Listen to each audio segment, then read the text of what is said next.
Las opiniones y comentarios expresados en el siguiente espacio son exclusiva potestad de quienes lo emiten. Esta empresa televisora exime su responsabilidad o participación en los mismos.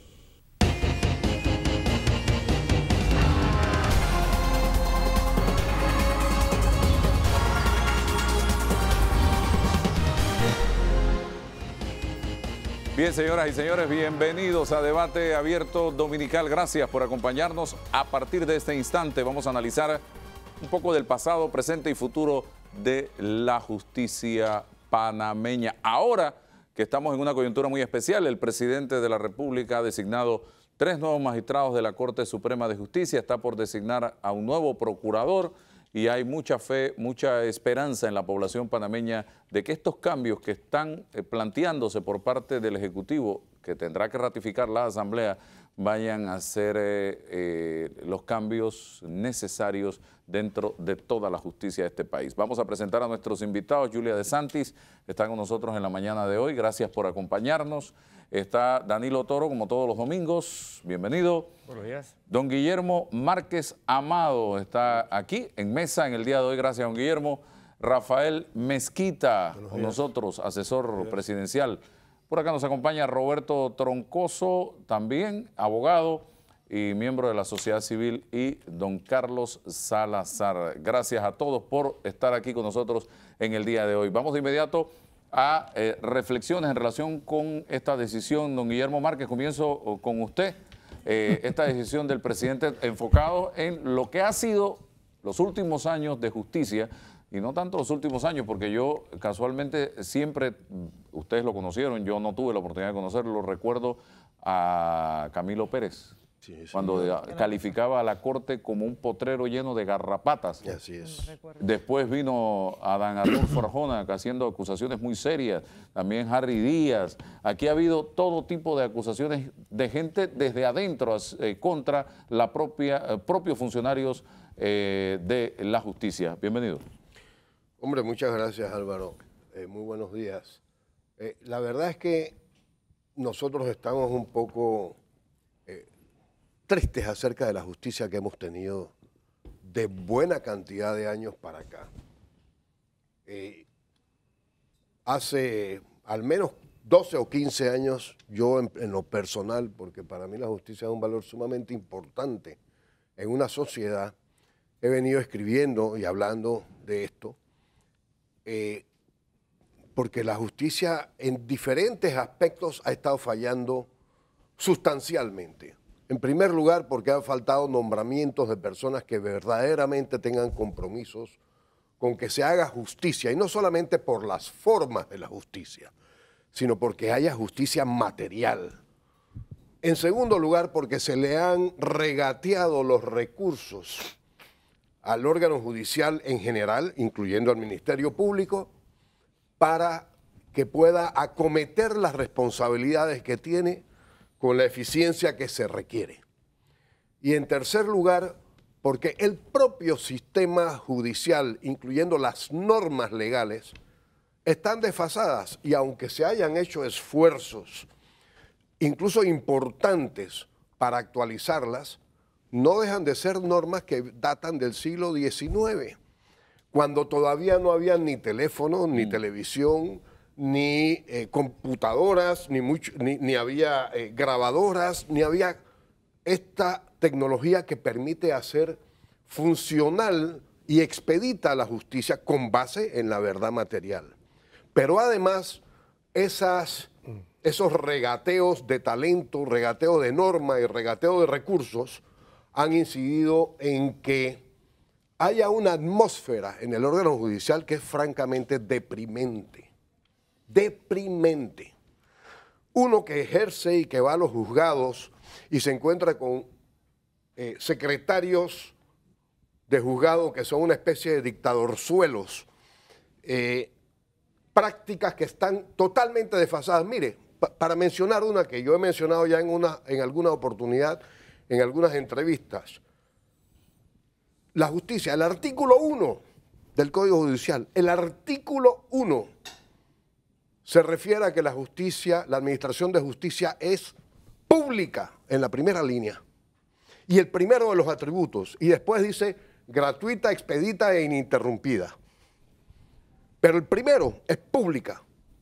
Y aquí hay tantas cosas que ocurren sin que la sociedad sepa cómo se está administrando la justicia, sin que haya ningún sistema que permita monitorear la forma en que se administra la justicia y que los jueces sepan que puede haber una revisión de los casos para que nos cercioremos como sociedad de que las normas vigentes se están aplicando consistente y coherentemente, y no que un juzgado falle en una cosa de una manera y en otro la misma cosa la fallen de otro modo. Esas cosas están pasando. Uno llega a un juzgado hoy día, la justicia es pública, parto de este principio, estableció el primer artículo del Código Judicial.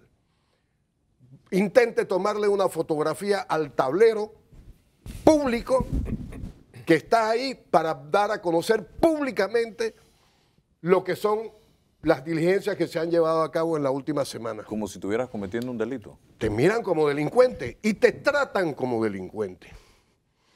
Pero si eso es público, es más, si usted quiere una copia de eso, tiene que pagarla, donde se viola el segundo de los preceptos, porque la justicia es gratuita e ininterrumpida y expedita, de donde usted tiene que esperar 2 o 3 días, o 1 por lo menos, para que le den la copia que usted pidió. Y esa mentalidad se ha filtrado al todo de la Administración de Justicia. Naturalmente que hay que hacer un esfuerzo considerable, titánico, para que estas cosas se superen y, como vemos, no implican solamente personas, implican recursos, implican talento, implican normas y usos y prácticas que se han entronizado como si se tratara de una tradición familiar de siglos. Bien, don Roberto Troncoso, yo conocí a Roberto Troncoso en los días posteriores a la invasión de Estados Unidos a Panamá, cuando en ese momento se agitaba en el área de derechos humanos, atendiendo todos estos temas y moviéndose precisamente en temas de justicia. ¿Cómo era la justicia? ¿Cómo es la justicia? ¿Y qué podemos esperar de la justicia, señor Troncoso? Que fue por una de las cosas que se luchó, porque se hablaba de justicia en la década del 80 contra la dictadura militar. Bueno, sobre todo con la cruzada civilista, ¿no? Se hablaba mucho de libertad, justicia, pero en ese tiempo creo que la justicia era inoperante, ¿no? Hasta cierto punto. Y lo sabíamos. Porque había un Estado no de derecho, sino de imposición, había una dictadura, lo que habían controles sobre el órgano judicial y era lamentable. Lo que sucede es que en ese momento el tolete cambió de mano. Los derechos humanos, llegó un tiempo en que solamente atacaban a la izquierda, porque la izquierda era la que más se pronunciaba. Pero llegó un momento en esa época de los 85, 80, en que ya también empresarios, la sociedad civil se fue concientizando, hubo un malestar más generalizado y entonces ese tolete también ya no solo le pegaba a la izquierda, sino también al grupo de centro y centro derecha. Entonces ahí hubo un alto, ahí hubo un antes y lo que ahora tenemos, porque sobrevino una intervención americana producto pues de ciertas otras connotaciones que no creo que vienen al caso en este momento. Pero lo importante es que la justicia en ese momento estaba totalmente devalorizada. No existía verdaderamente donde acudir, donde incluso cuando habían las repliegas que se llevaban a los activistas de la cruzada civilista, a los jueces de jueces nocturnos, pues era un lío poder sacar a los muchachos que ahí estaban detenidos, y muchachas, que también las mujeres muy valientemente participaron en en esa cruzada, era lo que ese juez de nocturno, en su apreciación, pues era lo que y créame que no salían de ahí hasta 2 días o 1 día y medio después. Y a veces 60 días. Y a veces ponían unas sanciones. O sea, que en realidad justicia en ese momento era muy difícil de no solo obtenerla, sino acceder a ella. Ya después hubo unas transformaciones que se dieron, se fueron aliviando algunas tensiones, comenzaron las reformas a los códigos, tanto judicial como civil, como hasta de comercio, y bueno, hubo una reestructuración. Lo que para mí el tema de la justicia tiene que ser a través de un abordaje un poco más integral, ¿no? Y es lo que yo creo que más adelante estaremos... Pero no aprendimos la lección a juicio suyo. Fue una lucha que trajo muertos, incluso heridos, exiliados. ¿Aprendimos la lección realmente? Bueno, como todo Estado, como todo país, sufre momentos en que estamos en procesos de construcción, ¿no? Y esto, la democracia no termina con que tú te apruebes unas leyes. La democracia es como un árbol que tú vas podando, ¿no? Y no terminas porque el árbol sigue creciendo y tú sigues podando. Y la democracia, para obtener un perfeccionamiento que es casi imposible, lo que hace es mejorar el sistema y mejorar, ¿no?, los procesos dentro del sistema de justicia. Recordemos que existe un órgano judicial, pero también existe la administración de justicia, que es un todo, y que es un conjunto de valores esenciales en los cuales está basado el Estado, y para que haya una conducta dentro de la sociedad. Carlos, hoy muchos hablan del ejemplo Perú. Varios presidentes procesados, hay presidente preso, uno se quitó la vida para no ser alcanzado por la justicia. ¿Por qué nosotros, los panameños, no podemos llegar a estos niveles? Buenos días a todos, un honor estar con ustedes, gracias por la oportunidad. Nosotros nacimos como Estado de una manera irregular. Si bien es cierto, siempre hubo luchas de panameños para alcanzar esa independencia en el siglo XIX, de la forma como se dio en 1903, ya nacimos con taras. Afortunadamente, frente a esa realidad, nuestra población, nuestros intelectuales, nuestra gente pensante y buena, siempre luchó por perfeccionar. Como dijo ahora mismo el señor Troncoso, no va a haber un sistema perfecto nunca. El problema es que nosotros parece que tendemos a ser cada vez más imperfectos. Y no ha valido de nada ningún trauma a tu pregunta. Todos los traumas que hemos vivido, en lugar de servirnos para mejorar, hemos ido empeorando. ¿Y por qué? Aquí mucha gente luchó por democracia, mucha gente luchó por justicia, mucha gente luchó por libertad frente a la dictadura de Manuel Antonio Noriega. Y terminó en la invasión. Como consecuencia de todo eso, fue la invasión. Ese era el momento para que se llamara una constituyente. Las constituyentes se llaman después de un gran trauma, de una revolución, de una guerra, y aquí hubo una guerra, muchos muertos, y debimos ir a una constituyente para buscar dónde fallaba nuestro sistema. Pero muchos,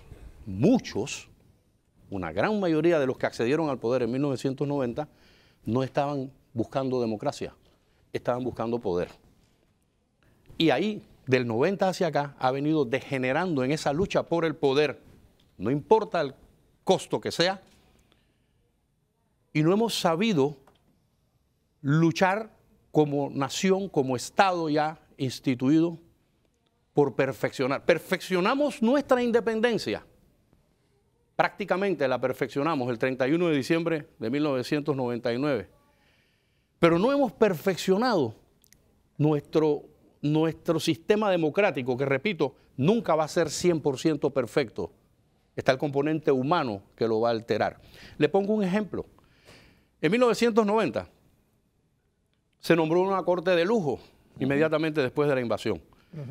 Y no hubo pacto de Estado por la justicia, nada de eso. Y un año después, esa corte de lujo falló contra los trabajadores del IRRE y del Intel con la ley 25, que nos ha costado en lo supranacional, porque en lo supranacional no hay arreglos, para usar un término panameño que lo hubiese usado Rubén en alguna canción, no hay arreglos supicucú. En lo supranacional estamos batiendo récord de perder casos. ¿Por qué? Porque la justicia no ha funcionado.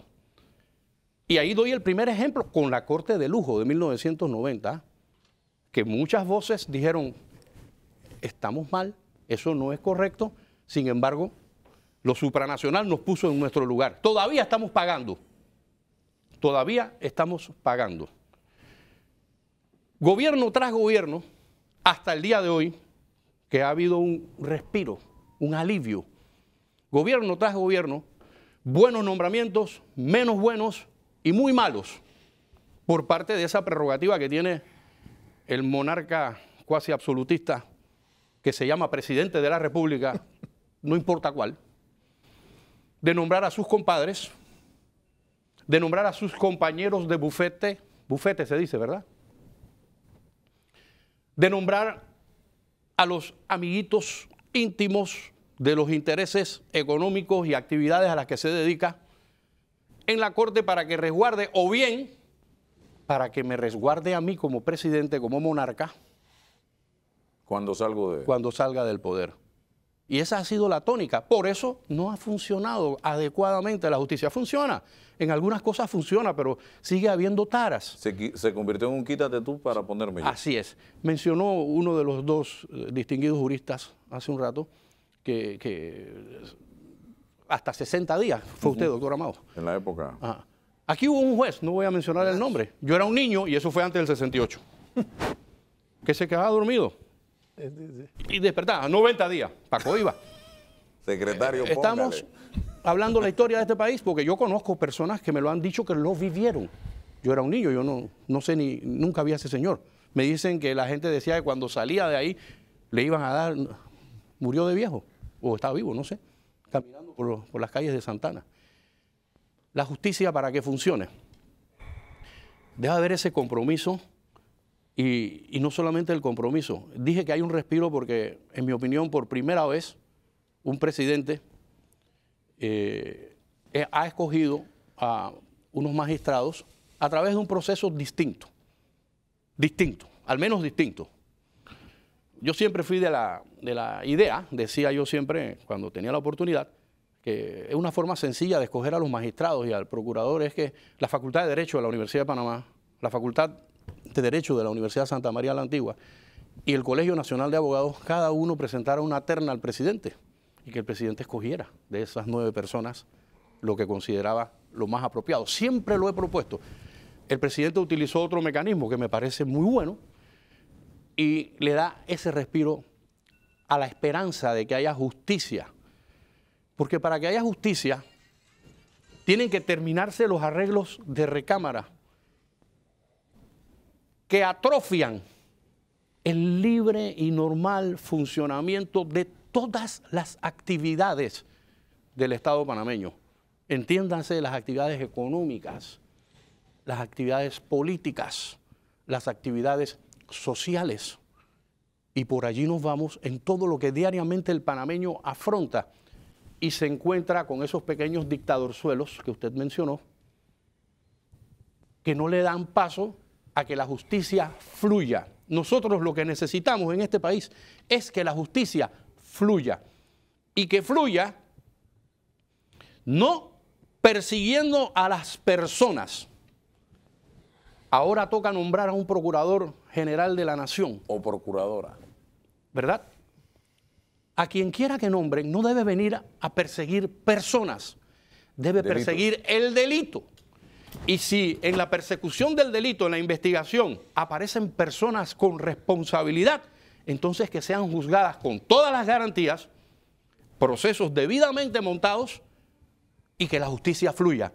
Y quien sea culpable, que afronte su responsabilidad y quien sea inocente, que reciba su dictamen de inocencia.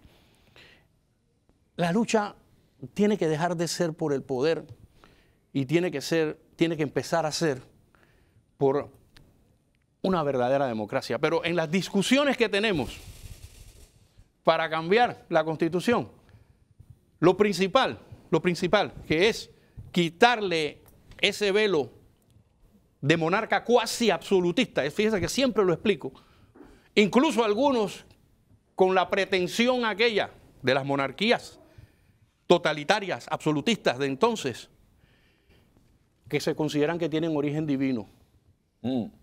Se consideran a sí mismos de origen divino. Y eso no puede ser. Aquí nadie tiene origen divino.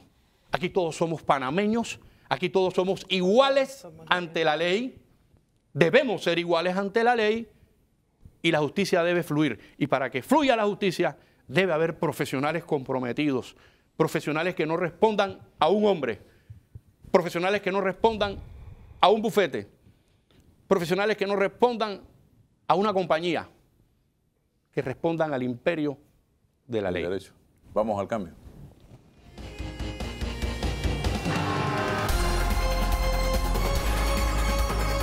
Bien, seguimos adelante, señoras y señores. Yulia de Santis, uno de los hechos importantes que yo puedo registrar desde el gobierno de Ernesto Pérez Valladares a la fecha, 1994 a la fecha, yo no había visto tanto respaldo por parte de la población hacia nombramientos de magistrados de la Corte Suprema de Justicia como los he visto ahora.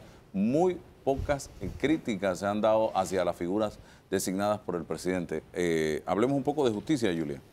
Bueno, realmente creo que fue un proceso, o sea, yo creo que el resultado, porque ha habido, en otras ocasiones ha habido el mismo proceso, por ejemplo, Varela con los magistrados que nombró, los primeros magistrados que nombró Varela, también fueron un proceso parecido, fueron le hicieron un interrogatorio, etcétera, y se le mandó un listado y él escogió a los que escogieron. Sin embargo, en este caso, lo que yo veo es que hubo, lo que la población siente, que fue un proceso serio de escoger los mejores candidatos para la Corte Suprema de Justicia y para tratar de reformar un poco el tema de la justicia en Panamá. Entonces, yo creo que lo que la gente espera de un presidente que nombre un magistrado es que haya seriedad. Y el apoyo que se, de mi punto de vista, el apoyo que se dio es que justamente la gente sintió esa seriedad en los nombramientos, en el proceso y en el resultado. Entonces yo creo que es por eso que hasta a mí, yo pienso que todos los tres nombrados o escogidos en esta etapa por el presidente son profesionales probos, preparados, o sea, realmente estoy impactada positivamente. Entonces, ahora, ellos tienen un reto con los otros compañeros de llevar adelante, o sea, el tema de la justicia. Estamos con el Pacto del Estado de la Justicia del 2005, sí ha habido avance, porque sí ha habido avance, tenemos el sistema penal acusatorio que ha sido implementado. Ha habido muchas críticas, se puede revisar, pero definitivamente es un avance del sistema garantista.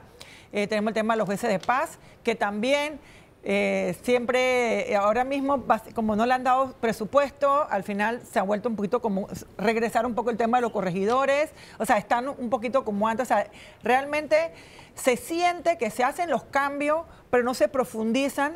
Y esos cambios, la gente no siente la seriedad en los cambios. Ya, usted lo ha dicho, es un gran reto para ellos. Laurentino Cortizo cumplió, hizo el trabajo y la gente así lo valora. Así es. Pero si ellos se tuercen en el camino, ya es una responsabilidad de ellos como personas. Totalmente de acuerdo. Entonces, y otro reto que tiene la Corte ahorita mismo, bueno, el tema de la carrera judicial. Porque la carrera judicial, si bien finalmente después de 15 años de estar pidiendo la carrera judicial se aprobó, pero tampoco le están dando los fondos. Entonces son temas institucionales que inciden en la justicia. Entonces estos magistrados, con el resto de los magistrados de la Corte, deben, o sea, lo que espera la población o lo que esperamos es que se cumpla esa expectativa para que la justicia sea, como dijo, sea pública, expedita, gratuita, etcétera, porque si no es una gran frustración. Y la verdad que el tema de la justicia es un tema fundamental en la democracia, porque es el donde se dirimen los conflictos, donde la gente siente si hay un problema, se siente si hay una respuesta adecuada frente a ese problema, siente que se siente que sus derechos han sido debidamente, ¿cómo se llama? Respetados, aplicados. Entonces hay una sensación general de satisfacción. Pero lo que hay ahorita mismo no es eso, porque como acaba de decir aquí, cuando yo soy litigante también y voy a los tribunales y realmente se siente una atmósfera en términos generales un poco deprimente. O sea, yo no sé qué es lo que está pasando, pero tú vas ahí, todo el mundo está como triste y está como aburrido y está como harto. Y es lento. Esto es lento, un auto te demora, o sea, que es un oficio, te demora un mes, un oficio. Lo hacen mal. Entonces, el problema de la justicia, ya en la aplicación misma, es además de que no es solamente porque hay esta idea de que hay como una corrupción, todo es corrupto, todo se paga. No es cierto. Creo que habrá una corrupción del 20-30% de los casos, si acaso. Pero lo que hay es mucha desidia, hay poca educación, hay mucha ignorancia. La gente no, entonces, y otra cosa que dice, cada juzgado es un reinado. Es un feudo. O sea, los jueces y los secretarios imponen su regla. Aquí, esto se hace aquí, los autos se hacen así. Y es que, bueno, uno tiene que entrar y decir cómo son las cosas aquí. Cada maestro con su librito. Cada maestro con su librito. Y en la Corte también. Ajá. Entonces, exacto, exactamente, cada magistrado. En todos lados. Entonces realmente hay un problema también de ejecución que va más allá más allá de que si hay plata o no hay plata, sino, qué sé yo, de los mismos tribunales de ejecución de la justicia. Entonces, realmente hay bastantes retos que tienen estos magistrados, de mi punto de vista, porque no es solamente que impartan justicia en los casos que le queden, sino que ellos son los que van a llevar a implementar la justicia de todo el país, porque ellos son los que llevan adelante el órgano judicial. Así que tienen un reto importante. El señor Cortizo, don Rafael Mezquita, siempre ha dicho que él no le preocupa la llegada, sino el legado que le pueda dejar al país a su salida de la presidencia. Aquí cuando los presidentes salen, no recuerdo uno que haya salido con aplausos de la presidencia. Sale muy criticado, muy cuestionado. Álvaro, sí, la gente ha aplaudido que se van. No. Aquí ha habido gente que dice, me pican los pies por irme, pero después querían regresar. En cuanto al legado de la justicia, ¿cuál pudiera ser ese legado que nos quiere dejar Laurentino Cortizo? ¿Qué tipo de justicia nos quisiera dejar Laurentino Cortizo a los panameños? Mira, yo pienso que la demanda por una justicia eficaz y eficiente es una demanda histórica de la sociedad panameña. Ha hecho crisis durante los últimos años, tanto así que en el periodo de Martín Torrijos se creó como producto de una crisis de la justicia el Pacto de Estado por la Justicia, en donde la sociedad civil y los tres órganos del Estado concurrieron en una instancia de conciliación, de coordinación, de consensos, y establecieron una hoja de ruta para ir cambiando como 27, 30 temas distintos vinculados a todo el aparato de las leyes y vinculado a la administración de justicia. Se iniciaron, como bien se dijo aquí, algunos de esos procesos de cambio. Surgió el sistema penal acusatorio y otros más. Se estableció la carrera judicial, pero desafortunadamente, como sucede en muchas ocasiones, esos esfuerzos loables de la sociedad se quedan a medio palo y no se continúan. El gobierno que vino después, el gobierno del señor Martinelli, agarró ese pacto de Estado y lo echó a un lado, y el señor Varela lo rescató al final del mismo, siendo un ejercicio importante de la sociedad para reformar un sistema que ya tiene serios visos de caducidad. Mira, en los últimos 10 años, ninguno de los dos procuradores ha terminado su periodo. en los últimos años ha sido juzgado un magistrado de la Corte. Varios otros han salido por la puerta de atrás. Ha habido serios problemas en la administración de justicia del país. Yo creo que hay una separación y quiero separar el tema de la administración de justicia de los poderosos de la administración de justicia de la gente común. En cuanto a los poderosos, han habido juicios mediáticos, muchos juicios mediáticos, sobre todo después de la administración Martinelli, que llenaron a la población de mucha ansiedad, porque mucha gente pensaba que iba a suceder algo con relación a tanta gente que pasó por la Procuraduría, por la Fiscalía, y al final de cuentas sucedió muy poco. Los casos se cayeron y en algunas otras ocasiones hubo fallos desafortunados de ciertos jueces. Y obviamente que la sociedad, que sí recibe más o menos una justicia aceptable a los niveles de pueblo, ve que los de arriba, los que van a los medios de comunicación, esos casos que se juzgan allá arriba mediáticamente en los medios, ahí no pasa nada. Entonces, sí hay una diferenciación de clase, diría yo, social, entre la justicia selectiva que se le aplica a un sector de la población y la justicia masiva que se le aplica al resto de la población. Entonces, ahí arriba hay un problema.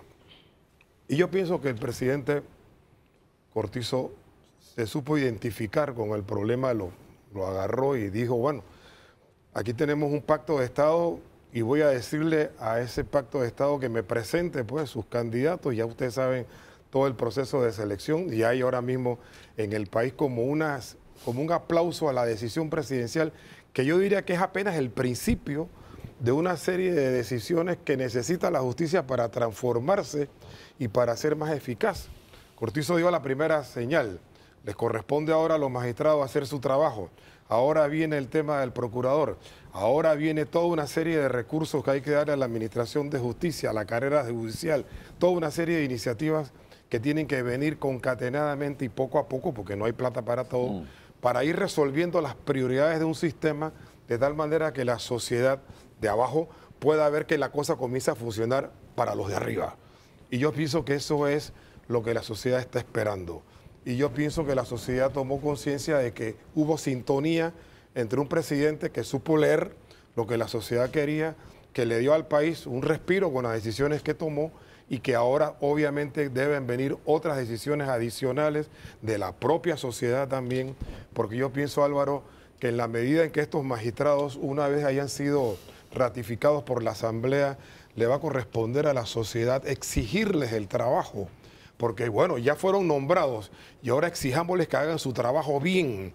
Y cuando no lo hacen bien, denunciémoslos ante los medios de comunicación.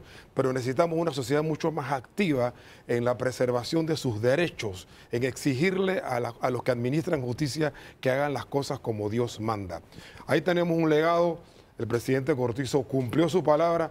Y ahora vienen varias cosas más, otras decisiones que tienen que tomarse en el transcurso de las próximas semanas y meses, porque hay un gran déficit con la justicia, que es un pilar fundamental de la democracia. ¿Cuándo sabremos el nombre del nuevo procurador o procuradora? Él mencionó, y lo mencionó el fin de semana pasado. El 28 habló del tema también. Que el día 10, por ahí alrededor del 10 de diciembre, y que iba a utilizar el mismo método de análisis psicométrico sobre un grupo tenía hasta ese momento 6 aspirantes, pueden ser más, y definió el perfil del procurador que se necesita, me consta. Se buscaron perfiles de otras instancias, de Cortes Supremas y de Procuradurías de otros países. Se habló con este equipo asesor en análisis psicométricos y ellos van a entrarle también a los aspirantes a procurador, para ver si se tiene también un procurador o procuradora que rinda y que esté en sintonía con lo que la gente pide. ¿Puede ser gente que estaba en la lista para magistrados? Puede ser gente que está en la lista para magistrados, por supuesto. Acuérdense que el compromiso del presidente para la selección de los magistrados, que lo hizo en campaña y que venía de la fuente del Pacto de Estado para la Justicia, era exclusivamente para los magistrados. El tema de la procuradora surgió después. Y eso no era parte del compromiso de campaña de que el presidente iba a tomar la decisión sobre la base de la lista que le mande el Pacto de Estado por la Justicia. O sea, que hay abierta una cantidad de gente que pueden ser tomadas en cuenta por él. ¿Ya la renuncia de la procuradora se hizo por escrito?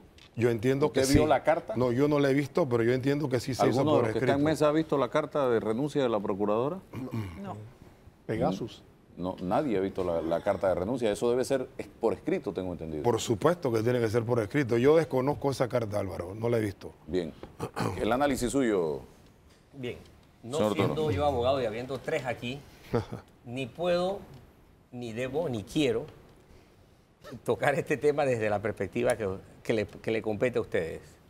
Así que trataré de hacerlo desde la perspectiva sociológica.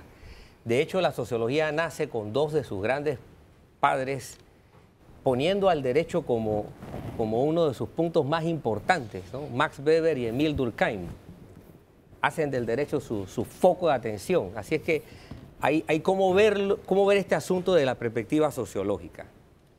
Primero quiero recibirme algo coyuntural y después algo de fondo en términos de trayectoria. Lo coyuntural es que yo no le quiero dar a la parte instrumental más valor que el que tiene, que es meramente instrumental, ¿no? Creo que el presidente, la forma que utilizó para escoger a los magistrados que recientemente escogió, utilizó eso, un instrumento, y no creo que eso te merezca más atención que la que con justicia se le debe dar. Creo que hay 2 aspectos relevantes en la decisión del presidente, y quiero hacer énfasis en esos 2 aspectos. El primero, que satisface una expectativa en su tiempo correcto. Y creo que allí hay que reconocer al presidente un mucho mayor sentido de responsabilidad que el de otros de los que han ocupado el mismo cargo. Comprendió en los tiempos debidos, porque los tiempos políticos no siempre coinciden con los tiempos jurídicos, comprendió en los tiempos políticos existentes la importancia de tomar una decisión sana. Y como parte de la decisión sana, él mismo lo dijo, lo cual me satisfizo mucho como observador, que una de las cosas que hizo fue que habló con los diputados, conversó con la bancada. Y eso es importante porque él aporta transparencia. En otros momentos eso hubiera sido motivo de glosa, nadie lo menciona, un presidente no lo dice, sale en glosa y se hace toda una chismografía porque el presidente habló con los diputados en el proceso de llegar a la presentación de los magistrados propuestos.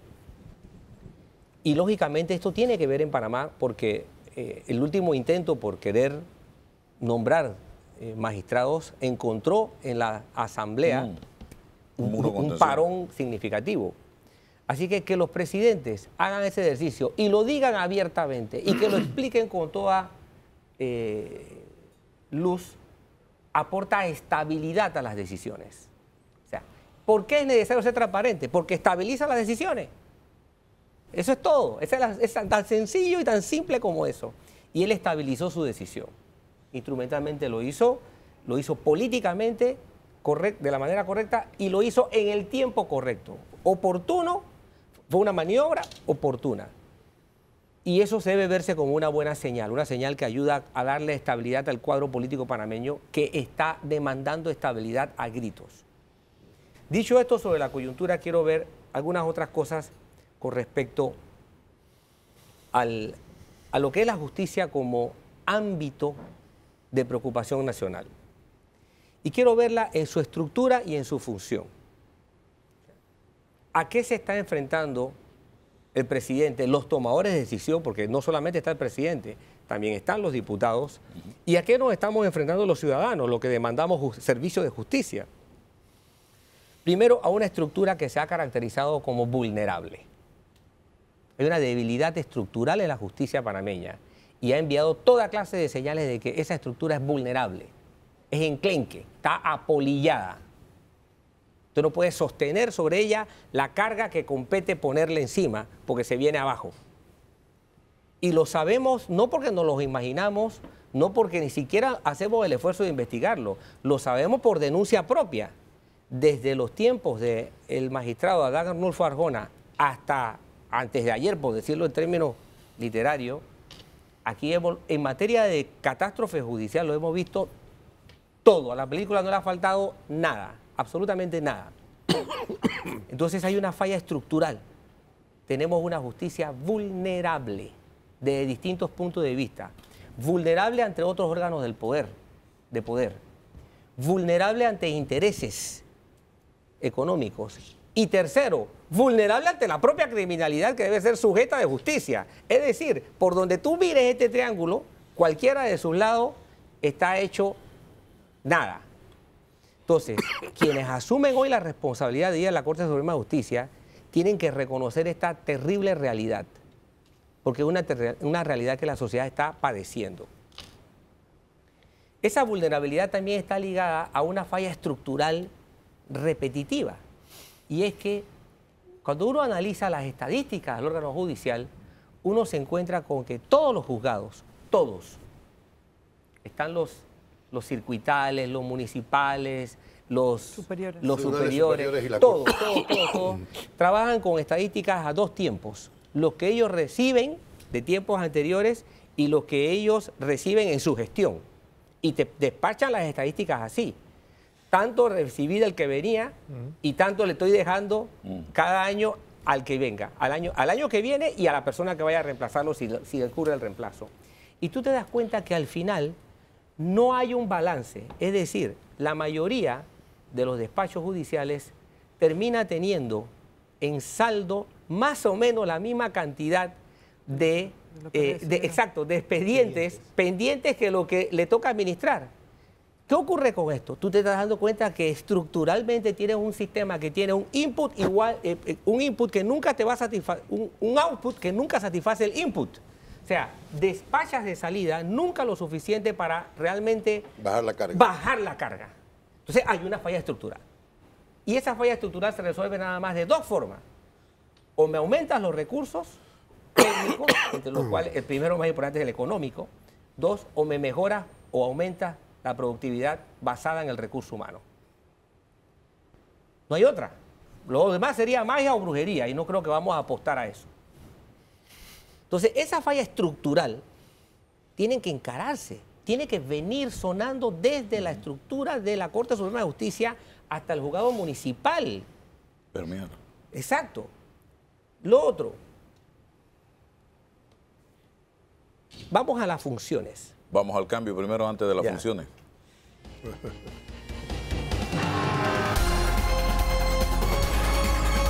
Bien, avanzamos, señoras y señores. Funciones, quedó usted ahí, hizo un punto y nos fuimos al cambio. Exacto. Lleva la factura. Visto lo que puse sobre la mesa en el ámbito de estructura, ahora quiero pasar al ámbito de función. Y dentro de función quiero focalizarme en lo que es eficiencia y efectividad. Si uno analiza las estadísticas del órgano judicial, uno se da cuenta que, bueno, ¿cómo terminan los casos en el órgano judicial? ¿Cómo se llegan a resoluciones? Entonces se llegan por dos vías. Por la vía, y aquí apelo al conocimiento por piedad, ¿no? Por favor, cualquier cosa que me tengan que corregir, háganlo sin pena ni ningún tipo de resquemor. ¿Tú llegas por sentencia o llegas por autos resolutivos? Entonces, cuando tú le pones la lupa a los datos y tú descubres que las sentencias no llegan a ser ni siquiera el 15% de las resoluciones de los casos. Entonces uno se pregunta, pero, y cuando tú puedes, bueno, ¿cuáles son los autos principalmente? Y tú te das cuenta que están los sobreseimientos, por ejemplo. Entonces tú preguntas, si el papel de un juez es hacer justicia y hay esa cantidad de autos resolutivos, mi pregunta es, ¿qué está pasando en la tubería de la justicia? Porque 15% como máximo en promedio, porque hay veces que llega a 10% lo más. Entonces, algo está pasando en las instancias del Ministerio Público y en las instancias investigativas. Por amor de Dios, ¿qué es lo que está pasando aquí? Porque no estamos hablando de 500 casos, no estamos hablando de 1000 casos, no estamos hablando de 10.000 casos, no. Un universo de casos. Estamos hablando de miles de casos, sobre todo en la esfera penal. Entonces, la pregunta que yo me hago desde el punto de vista de fluidez de la justicia es, ¿Qué clase de fallo está ocurriendo para que cuando se llegue a la etapa de juzgamiento haya no más del 15% de sentencias? ¿Qué falló? O sea, no quiero pecar de apuntar con críticas prejuiciosas a nadie, pero si no hacemos el reconocimiento de que aquí falló algo, porque aquí la gente salta cuando tú dices, revisemos lo que falló. Pasó la vez pasada cuando hice el señalamiento sobre la necesidad de reconocer que hay un problema, ¿no?, en el ámbito de salud. Tú dices, algo falló y de repente alguien sale a publicar locuras. Acá tú tienes que reconocer, hay un fallo en la tubería de la función de justicia, porque la proporción de la forma en que se resuelven los casos te indica que eso no puede ser. Hay algo del sentido común. Danilo, abuso del derecho. Bien. Estudia eso. Ok. Abogados. Pero Ahí está la estamos tubería. hablando, repito, pero repito, no estamos hablando de 500 casos. No estamos hablando de 1000 casos. Estamos hablando de miles de casos. Dilatar, estamos hablando de dilatar. Sí, lo que pasa es que es un Abuso estilo del derecho. es un estilo de ser abogado. Entonces de miles de abogados que alguien están se tiene haciendo que eso. poner los pantalones largos aquí. La justicia tiene que descubrir cómo destapar, cómo poner una pompa sobre una tubería que está tapada, porque la afectación del conjunto de la administración de justicia es catastrófica. Porque ¿dónde termina todo esto? En una cárcel que ya no tiene un respiradero, al que no le cabe un insecto más, no hablemos de personas. O sea, por amor de Dios, ¿dónde vamos a parar? El sistema está funcionando mal. Los síntomas son perfectamente diagnosticables. Tenemos que reconocerlo como Estado. 2. Es curioso, en términos de efectividad, me llama mucho, sobre todo en el ámbito, ¿algunos de ustedes trabajan en el ámbito de familia? No. ¿Cómo es posible que tengamos tantos casos de desacatos? ¿Quién le para bola a la justicia en este país? O sea, ¿quién respeta aquí el fallo de un juez? ¿Quién? ¿Para qué tenemos un sistema judicial si al final del camino ¿de cuántos casos de desacato estamos hablando? ¿Quién respeta a los policías? Entonces, si tenemos un proceso de irrespeto que va desde el ámbito policial y termina frente al juez, entonces nuevamente tenemos otra señal de crisis profunda. Tenemos que hacer que la administración de justicia sea respetable.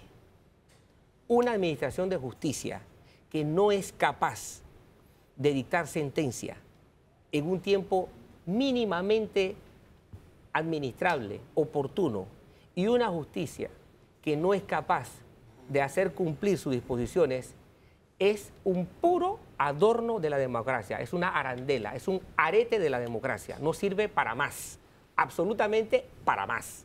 Entonces lo quiero dejar allí, tengo otras cosas que decir que vamos a abordar más tarde, pero ya planteé las dos preocupaciones que en primera instancia quería presentarle aquí a los compañeros de la mesa. Guillermo Márquez.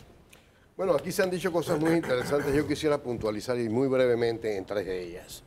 Efectivamente, en los tiempos en que luchábamos contra la dictadura, nuestras metas estaban enfocadas con mucha precisión en que hubiera democracia, justicia y libertad. La democracia se ha alcanzado en muy buena medida. No va a haber democracia perfecta nunca, en ningún estado la hay, pero se ha avanzado considerablemente. En la libertad, por supuesto que se ha avanzado considerablemente y no tenemos hoy los problemas que teníamos entonces de ser perseguidos y encarcelados solo por hablar. Pero la justicia quizás incluso ha ido para atrás. Hoy intentan silenciarte, ahí están los barrelalic de prueba. Bueno, y esas cosas... Porque son intolerantes a la crítica. Esas cosas son, por otro lado, que se vaya a los medios de comunicación, que se intervengan las comunicaciones privadas, que deben respetarse a todo trance, son productos también de que la justicia no funciona con la efectividad que se requiere por la sociedad. Entonces, en la justicia estamos fracasando. Pero lo importante es hacer ese reconocimiento, como ya se ha hecho antes, e instaurar las medidas que sean necesarias para superar la situación de pesimismo en que nos encontramos. Y se están tomando. Yo quiero decir, Yo fui uno de los candidatos para los nombramientos de la Corte Suprema de Justicia.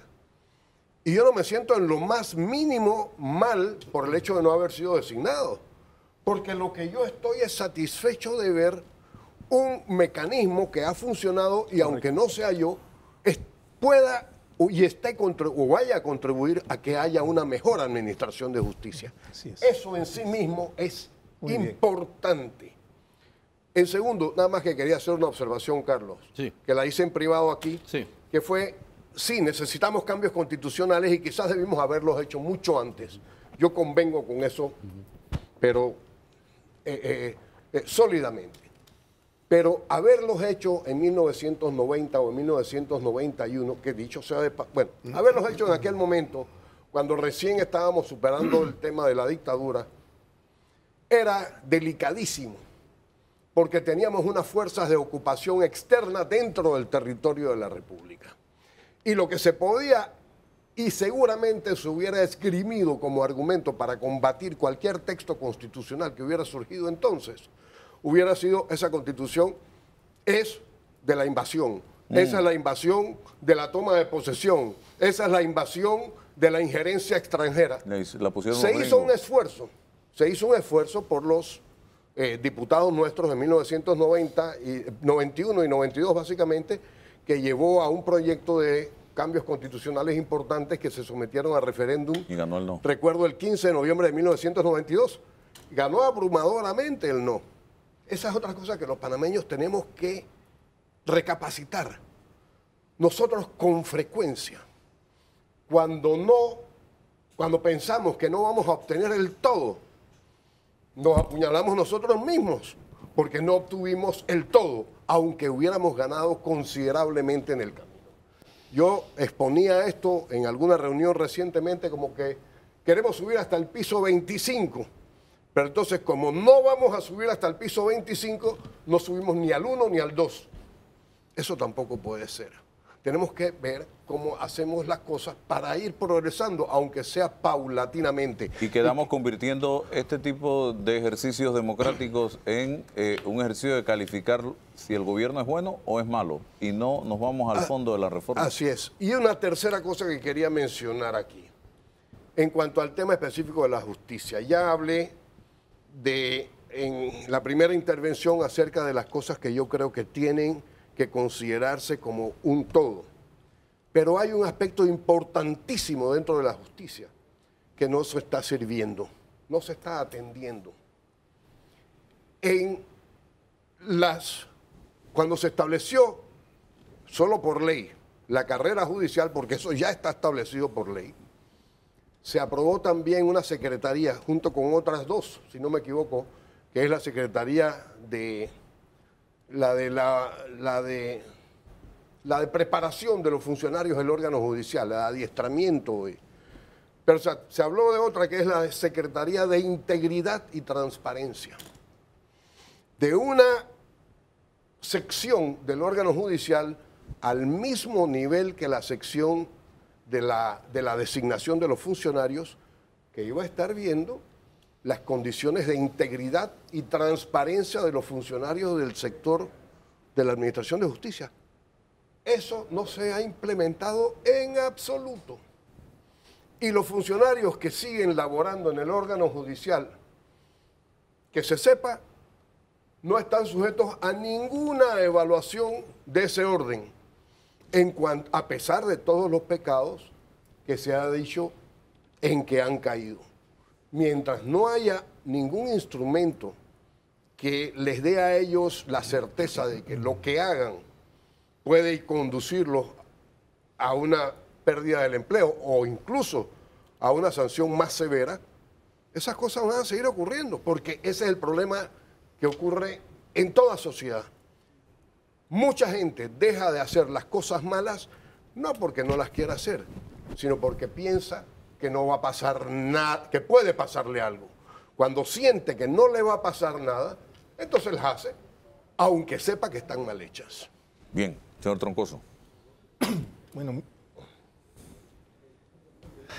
yo creo que mucha gente ha comenzado a pensar de que el nombramiento de los 3 magistrados, los 6 suplentes, va a ser la solución de los La varita problemas. mágica.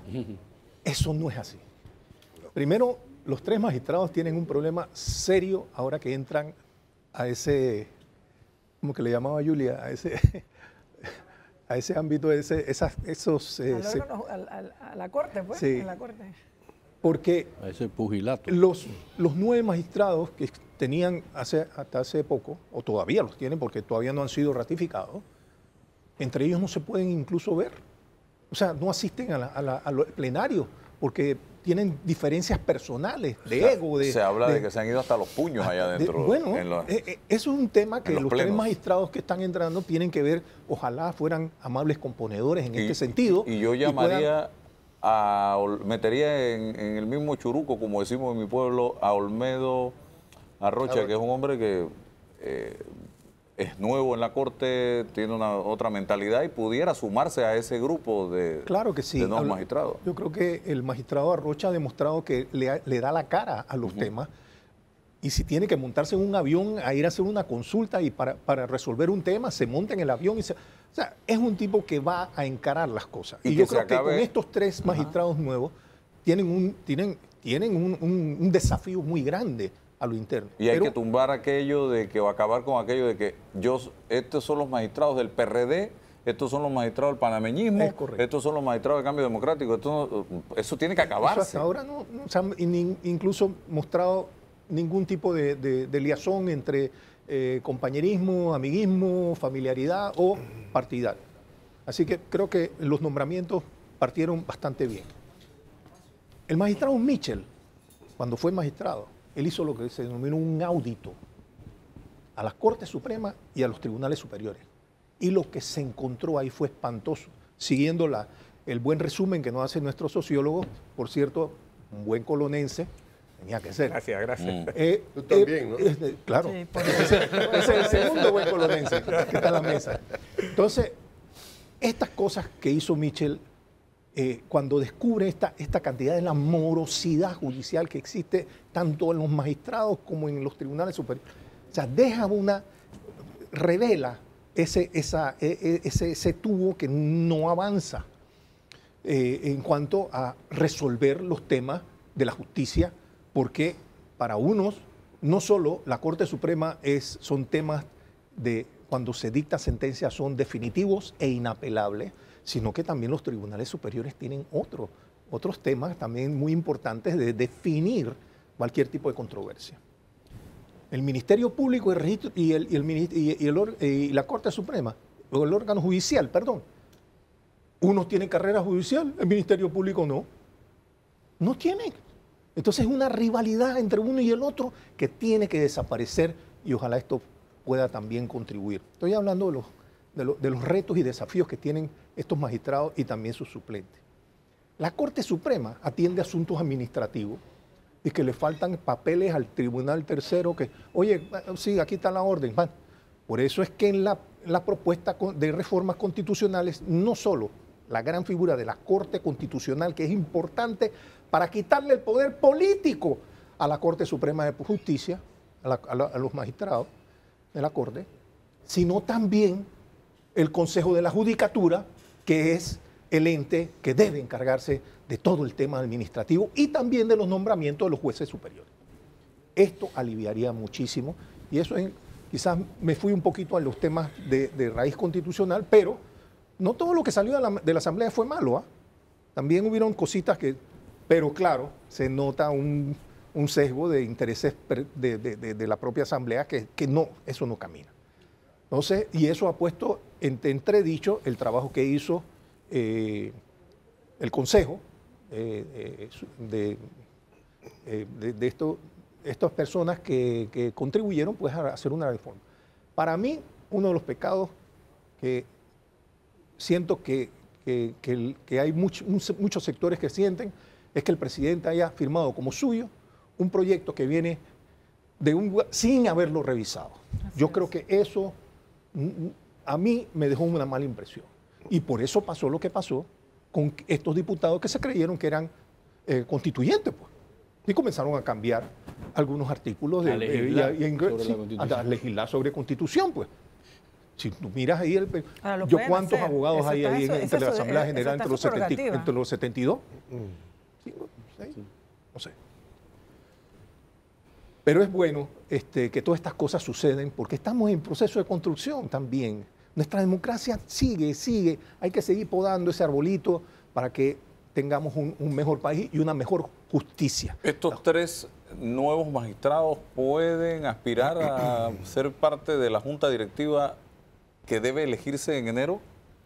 No estoy muy seguro. Entiendo que dentro de ¿O la quedará en manos de los viejos? Entiendo que dentro de las reglamentaciones de la Corte existe alguna disposición que señala que tiene que haber ejercido durante el año inmediatamente anterior al menos. Pero no estoy muy seguro, me gustaría verificar eso. En todo caso, sí creo que debe trabajarse para que esa cara desagradable que ahora mismo ejerce la representación presidencial de la Corte Suprema de Justicia, Que no hay. que además es difusa, Ahora porque también. a veces es uno que está en licencia, pero a veces no está en licencia, sino que está de viaje y a veces está aquí y entonces hay un encargado, pero que no está en propiedad porque el otro está en licencia. Entonces tenemos que tener una cara que claramente represente y que no sea la misma que está tan llena de colorete corroído.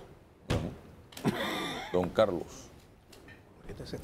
Todavía me encontraba yo por allá por los Balcanes, estudiando cuando me llegó un periódico de Panamá, porque en esa época recuerdo que la correspondencia de Panamá hacia allá tomaba 6 días. De allá hacia acá tomaba 3 semanas. Hoy en día, Un segundo. un segundo. Por eso es inexplicable e inaceptable que la justicia demore. Todas las dificultades que hay que retrasan y dilatan los procesos, incluyendo el juega vivo, Abuso del poder. bravo, porque cuando Abuso del erradiquemos derecho. el juega vivo, y yo pienso que un juez tiene la suficiente capacidad, conocimiento, formación y criterio para darse cuenta cuando alguien se la está dando de vivo. Y para eso él está ahí, para hacer justicia. Y erradicar el juega vivo es una forma de hacer justicia, porque necesitamos justicia para todos. Estando allá me llegó el periódico cuando habían nombrado al desaparecido jurista Camilo Pérez. Sí. En la columna de él, de ese día, del periódico de ese día que me llegó, él hablaba de su nombramiento a la Corte Suprema de Justicia. Bona fide era, ¿no? ¿Sí? La columna se llamaba Bona Fide. Y él decía que cada estudiante de Derecho, al pisar la facultad, al hacerlo, tiene como meta llegar a la Corte Suprema de Justicia. Traigo esto porque significa que al llegar, tú has coronado la máxima aspiración como jurista, porque también puedes aspirar a ser presidente, de todo estudiante de Derecho cuando comienza. Necesitamos que esto se comprenda y se aplique para que en efecto haya justicia para todos, para todos. Mencionaban que hay carrera judicial en una parte, pero en la otra no. Mencionaban que no se aplican los criterios en uno de los, no sé si dijeron que en el órgano judicial o en la Procuraduría, de examinación, de escrutinio para los nombramientos. Lo que acabamos de hacer y ver, y digo hacer porque lo hicimos como sociedad, como Estado, lo hizo el presidente, es nuestro presidente, nos indica que las cosas se pueden hacer bien, pero hay que hacerlas bien en todos los ámbitos. Y sin hacer mucho esfuerzo. Claro, hay que hacerla bien en todos los ámbitos. Vamos al cambio y me cuenta Con eso. mucho gusto.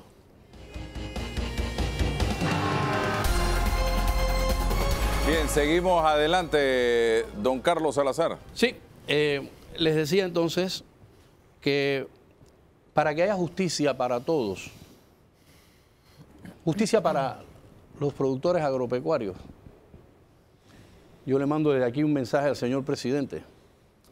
Hace 3 días se graduaron 102 nuevos ingenieros agrónomos de la Universidad de Panamá, con $2 millones anuales usted los puede nombrar a todos y repartirlos en la geografía del país para que apoyen a los productores agropecuarios. Además de las otras cosas que ya hemos discutido aquí, incluso en presencia del ministro del ramo.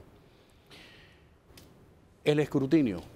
Tengo que hacerlo, Álvaro, porque esa es una obligación que tengo con los 1.500 egresados de Relaciones Internacionales. Y no es para mí. Yo no estoy buscando trabajo. Usted sabe perfectamente. ¿Qué escrutinio se establece para nombrar el servicio exterior? Y hay 1.500 egresados. Y desde el año 2006 reposa un proyecto de ley que presentó este servidor como proyecto de tesis para que se cree la ley de idoneidad de la carrera de Relaciones Internacionales. Porque el servicio exterior no es solamente el jefe de la misión tradicional y la no tradicional, es el resto de los componentes de cada una de las misiones, ya sea diplomáticas, consulares o misiones no tradicionales. Bien, lo que usted plantea es cierto. Estábamos ocupados, pero también estábamos ocupados en 1904 y también estábamos ocupados en 1941 y también estábamos ocupados en el 46, en el 72 y estuvimos ocupados hasta 1999, cuando salió el último soldado.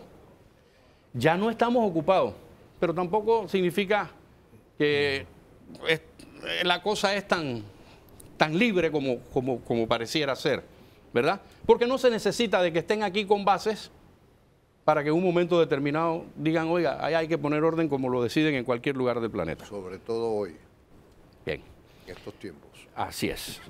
Entonces, con respecto a los diputados que pretendieron legislar para la Constitución, sí, ellos pueden tener todo el derecho, pero no deben hacerlo. La Constitución no es una ley. La Constitución es el marco. Perdóname, pero la Constitución le da a ellos la facultad para modificar la Constitución. Entonces, ¿podrán hacer una Constitución del tamaño del directorio telefónico de hace 20 años? Que ¿Así? no nos gusta es otra cosa. No, pero no es lo correcto. No es lo correcto. No, Podrán no es lo tener. correcto. Ellos tienen la potestad de hacer cosas correctas.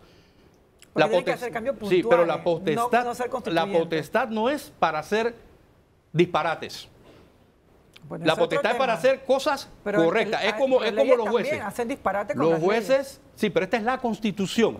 Es la Carta Magna, es la fundamental. Yo no lo estoy La defendiendo. Constitución de los Estados Unidos es una hoja. Es una hoja.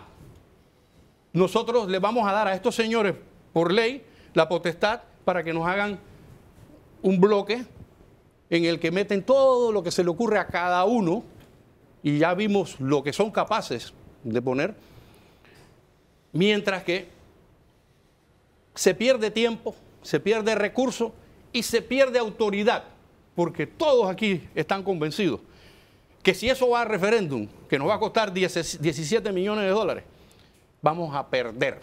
O sea, va a ganar el no. ¿Quién va a perder? Panamá. ¿Cómo no? Por eso yo siempre he pensado que esos 17 millones de dólares, mejor cojan 2 para nombrar a los agrónomos y los otros 15, una parte para el Hospital del Niño y otra parte para ayudar a los problemas del MIDES, los programas que tiene el MIDES, muy bueno, por cierto, en cada una de las provincias, para apoyar a las personas en posición de vulnerabilidad, personas con discapacidad.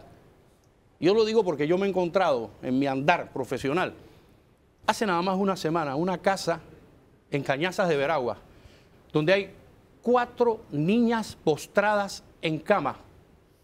No pueden moverse para Hija nada. de la misma De 3 señora. de la señora y una de otra hija de la señora. O sea, son 3 casi de la misma familia, de la misma madre y abuela. Genético, entonces. Bien. Bueno, 4. Pero cuando acudí al MIDES para ver qué están en el Ángel Guardián, meterlos en el Ángel Guardián, meterlos en uno. Hay una serie de programas que ellos tienen que necesitan esos 15 millones o esos 17 millones. Pero me imagino, yo estoy hablando de Veraguas, me imagino que Chiriquí no es diferente, Colón no es diferente. Cuando dijeron que aquí hay 2 buenos colonenses, no, aquí hay 2 colonenses. La mayoría de los colonenses son buenos. ¿Verdad? Entonces, Bueno, pero pide la constituyente paralela, pues. lo he pedido en muchas ocasiones. Bueno. Álvaro Alvarado es estoy testigo a fiel, favor de usted es eso. testigo fiel de que yo considero, como ciudadano, que debemos acudir a la Constitución y ver de las tres formas esa que se llama constituyente paralela. Así mismo. Con eso, el país no se detiene, la Asamblea puede seguir legislando a su gusto, Así es. el sistema judicial sigue funcionando perfectamente, el país no se detiene, no hay golpe de Estado técnico porque en mi opinión humilde, no soy abogado, soy internacionalista, la acumulación de créditos me indicó una universidad que me tomaría un año completar el resto de las materias, nunca lo voy a hacer, tengo hermanos y hermanas. Y tengo una hermana abogada que ha dedicado su vida a los derechos humanos, solamente. Ella no se ha dedicado a ninguna otra actividad que no sea los derechos humanos. ¿Cómo lograr que quienes llegan a esa asamblea constituyente paralela sean los mejores y que lo que salga de allí sea mejor que Bien. lo que tenemos y no peor? No hay Con las actividad, reglas, no hay con las actividad reglas. humana, no hay actividad humana que no represente riesgos, que no tenga riesgos enfrente. Y decía esto de que Y como de ciudadano que no soy quienes un... están en la asamblea no Sí. sean los que se apoderen Voy para entonces allá. de la Pero constituyente. Voy ese para es allá. fácil, ese es fácil. Sin ser abogado, creo firmemente como ciudadano en la constituyente paralela. En este instante es lo que considero que necesitamos. No podemos evitar, en toda actividad humana, de ingeniería, de sociología, hay riesgo. En todo. Y el riesgo de que algunos de los que no nos agraden de la asamblea entren, existe. Pero para eso tenemos que hacer docencia, para eso tenemos que utilizar los mecanismos y los medios que tenemos a nuestra disposición, como este tipo de programas, como las horas de televisión, las horas de radio, las universidades, los docentes, para que la gente adquiera conciencia que si estamos yendo a una constituyente paralela es precisamente para que gente con un perfil que de verdad tenga un compromiso con el país acceda a esa constituyente paralela. Gente que represente los derechos humanos, gente que represente la democracia, gente que represente el comercio, gente que represente los problemas sociales, gente que represente a los ingenieros y arquitectos, gente que represente a cada, pero con esa representatividad no tradicional, porque la asamblea está representada, tienen representatividad, sí, tienen representatividad de qué hay para mí, tienen representatividad de quiero mi amón, tienen representatividad del clientelismo.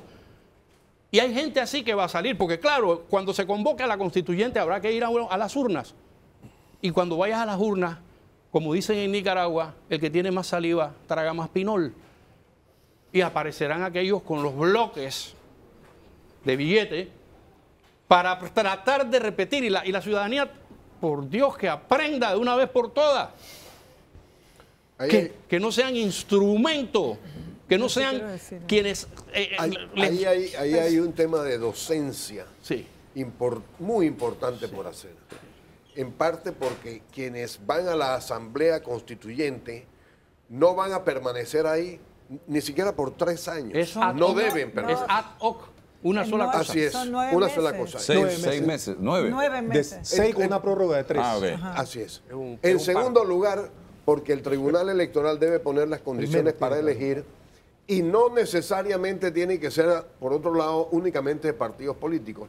Los salarios ni los gastos de representación ni la planilla Es que- Nada es de- que- pueden alcanzar ninguna suma. Los salarios quizás deban recompensar con equidad el tiempo y la dedicación porque de se va a las hacer un personas a trabajo. eso. Se va a hacer un trabajo, pero no tiene que ser de los grandes órdenes, ni tiene que... No tiene que ser ni salario de ministro, ni ni siquiera salario tienen que de magistrado. suscitar la voracidad y la claro. ambición de satisfacer las arcas personales de las personas Don para Guillermo, llegar ahí. y de estando Panamá 50% matriculado en partidos políticos y 50% no, ¿sería esa misma distribución en cuanto a las curules para Asamblea Constituyente? Podría hacerse. En Debiera ser así. 1945, cuando se En lo- llevó a en cabo la una proporción. elección constituyente, hubo un ejercicio ya en que participaron candidatos postulados por partidos políticos y candidatos postulados por la sociedad independiente. Así es. Y a esa constituyente llegaron personas independientes, ajenas a los partidos políticos, y también llegaron gente de partidos políticos. Dicho sea de paso, llegó con una fuerza inmensa, cosa que le permitió decirle al presidente de la República en aquel momento, que no había sido elegido, y eso hay que puntualizarlo muy claro, porque hay personas que creen que, bueno, una constituyente originaria puede cambiar todo. No, señor. Aquí hay una voluntad popular ya expresada en las urnas en mayo de este año que eligió un presidente de la República. En aquel tiempo sí, ese presidente había dado un golpe de Estado al que sí había sido elegido, que había sido Arnulfo Arias en 1940, y además había sido elegido con una constitución que permitía solamente el ejercicio del poder por 4 años. Y 1944 ya había pasado. Y él continuaba ahí. ¿Iba a agregar algo? Sí, nada más que... Y dentro de la perspectiva sociológica, yo no sé si lo habrá observado Danilo, estas corrientes que vienen sobre todo de Sudamérica hacia acá, de insatisfacciones, entonces, pero fíjate dónde cae y dónde apuntan todo el mundo que es la culpable de lo que está ocurriendo, la Constitución. Así es. O sea, absurdo. O sea, eso no es un problema de la Constitución lo que está ocurriendo en nuestros países. Es un problema estructural de un sistema que no se está agotando. Y de la gente. Y de la administración de los diferentes gobiernos que no han dado una respuesta consona. Pero eso nada más quería hacer el paréntesis, porque todo el mundo le echa la culpa a la Constitución. No, es la gente, la persona. Pero bueno, lo que pasa es que, o sea, de mi punto de vista, la Constitución, okay, claro, nadie, o sea, creer que la Constitución va a arreglar el país, los problemas, hay que reformar la Constitución. Eso es un pensamiento mágico, eso no es así. Pero definitivamente, si hay un problema institucional de los 3 órganos del Estado cuya construcción no está garantizando los derechos ciudadanos. Y por eso tenemos que cambiarlo. Por eso que estamos diciendo, bueno, tenemos una asamblea donde los que, a pesar de la campaña de la no reelección, los no reelectos tampoco han satisfecho en gran medida la expectativa de las personas. Entonces, ¿qué sucede? Entonces, la Asamblea Constituyente también, como decía aquí mi compañero Guillermo, depende mucho de las reglas que va a hacer el Tribunal Electoral. Entonces, podemos tener unos constituyentes bien elegidos, no poner salario o poner dieta o con un máximo, de manera que la expectativa no sea... Existen los mecanismos. Existen los mecanismos. Y sería un ejemplo. Y entonces, por ejemplo, se dice, bueno, por ejemplo, si tú eres diputado y quieres tirarte, ya después no puedes tienes que renunciar a la curul. Y ya entonces ahí tú vas sacando gente y vas metiendo que los partidos tengan, digamos, sus mejores representantes. Entonces, realmente yo creo que es un proceso interesante donde podríamos, como ciudadanos, como panameños, ponernos de acuerdo. Sí, Álvaro, para culminar, porque iba a cerrar. ¿Por qué no creo en la constituyente originaria? Perdón. Porque los que claman por una constituyente originaria se van a encaramar y después vamos a tener necesidad de una guerra civil para sacarlos. Es que es un golpe de Estado. Porque quienes pretenden que se haga una constituyente originaria hablan de que no, porque las organizaciones sociales, populares son así. Y una vez encasillados ellos ahí, se acabaron las libertades, se acabó todo, porque ellos ya representan, ellos también tienen origen divino. El directorio de la Revolución Francesa. O sea, una constituyente originaria borra todo lo que existe y partimos de cero. Y mando yo. Depende del pacto que exista, ¿no? Porque tiene que haber un pacto entre las fuerzas políticas y las fuerzas civiles. Eso se hace antes de... Es lo que está haciendo Chile. O sea, llama a las fuerzas políticas a que se pongan de acuerdo en un término no mayor de 6 a 9 meses y tienen que presentar un proyecto de constitución para que sea entonces debatido. Pero hay que aclarar que una constituyente originaria tiene consigo la potestad de decir, es correcto, no hay autoridades, no hay asamblea, no hay corte, yo nombro todo. Y ojo, mando yo. Porque eso es sumamente delicado. Eso es muy delicado. No, además, es preferible tener unas instituciones que estén caminando, aunque sean defectuosas, pero pasó en Colombia, pero que estén ahí. En Colombia no pasó. Como constituyente originaria, no. No, señor. El presidente siguió operando, el Congreso siguió operando, y entonces, como consecuencia, hay un tema técnico importante también. Y entonces se hicieron elecciones y se eligieron de acuerdo a los funcionarios, de acuerdo con lo que dijo la nueva Constitución. O sea, la constituyente originaria, ¿cuándo se hace constituyente? Cuando la misma Constitución no tiene los mecanismos para reformarse. Y entonces, o hay un golpe de Estado. Entonces, o sea, nosotros como panameños clamamos todo el tiempo a la sociedad civil de institucionalidad, necesitamos institucionalidad. Entonces, la institucionalidad quiere decir que obedecemos o le hacemos caso a la ley. Nuestra Constitución establece un mecanismo para reformarse íntegramente. Hasta ahí, o sea, ya I rest my case, o sea, no hay más nada que decir. Entonces no podemos tener un doble discurso, decir que queremos fortalecer las instituciones, pero no hacerle caso cuando no nos conviene. Entonces no tiene los grupos más, digamos, más de izquierda que quieren participar, que son los que están pidiendo la Constitución originaria, también pueden participar. Pueden participar y ser constituyentes. ¿Por qué no? Porque tenemos que estar todos representados. Rafael Mezquita. Bueno, mire, hemos pasado de una discusión ¿Están ligados? De la justicia, por supuesto que están ligados, están íntimamente ligados. Yo empezaría, ya que estamos en el tema constitucional, diciendo que hubo un compromiso de parte del señor presidente desde la campaña, de nuevo, con el tema de las reformas constitucionales, y lo dijo en campaña: voy a presentar la propuesta que me haga el Consejo de la Concertación Nacional a la consideración de la Asamblea para hacer este proceso mediante 2 legislaturas y posteriormente un referéndum. Eso fue lo que hizo. Le presentó a la Asamblea la propuesta íntegra, sin tocarle una coma, que le presentó el Consejo de la Concertación, y la Asamblea hizo lo que hizo. Posteriormente a esa decisión de la Asamblea he podido recoger 2 cosas, básicamente. Hubo una descalificación social muy alta a la Asamblea como órgano válido, digamos, para poder tomar ese tipo de decisiones, y también mucha gente que no se sintió o no se siente representada por el Consejo de la Concertación. Entonces se desconoció la forma, no el fondo. Pero la Asamblea compró todos los boletos para que la descalificaran. Así es. Todos. ¿No la rifa? Sin la menor duda. Entonces, el presidente de la República nombró a una comisión de la cual fui parte, que tomó los 96 artículos estos que aprobó la Asamblea en su acto constitucional del 28 de octubre del 2019, e hicimos durante todo el periodo de las fiestas patrias un análisis de todo lo que ya habían hecho, y la verdad fue que le presentamos al presidente una propuesta que recogía y que devolvía al sentido original lo que la Concertación le había presentado. Y eso fue lo que él hizo en algún momento y le presentó a la sociedad como la propuesta del presidente de la República. Ahora estamos en un alto político frente al tema, porque estamos atendiendo en estos momentos el tema de los magistrados y posteriormente el tema del procurador.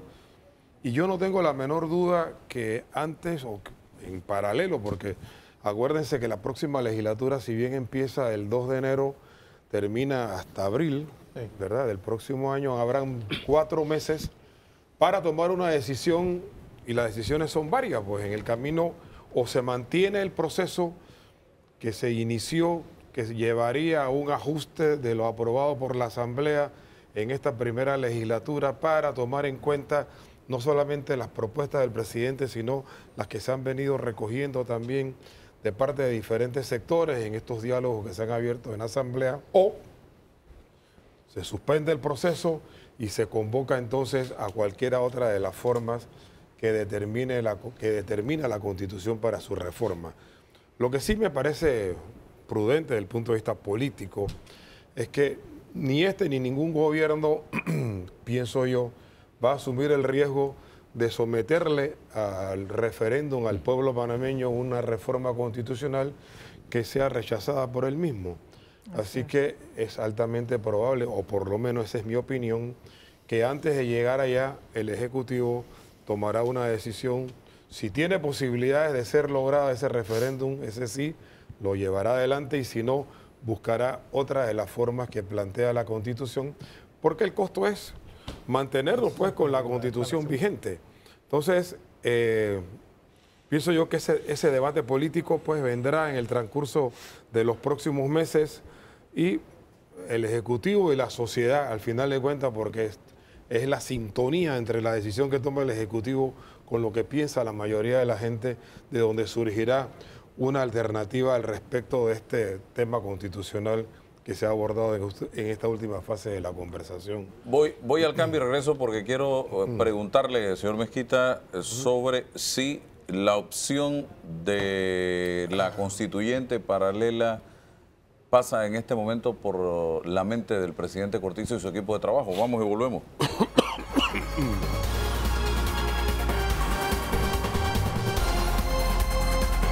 Bien, seguimos adelante. Le dejé una pregunta sobre el tintero al señor Mezquita. ¿La opción de la constituyente paralela está siendo analizada por el presidente Cortizo o no es viable en este gobierno o para este gobierno? Yo te diría que todas las opciones están sobre la mesa.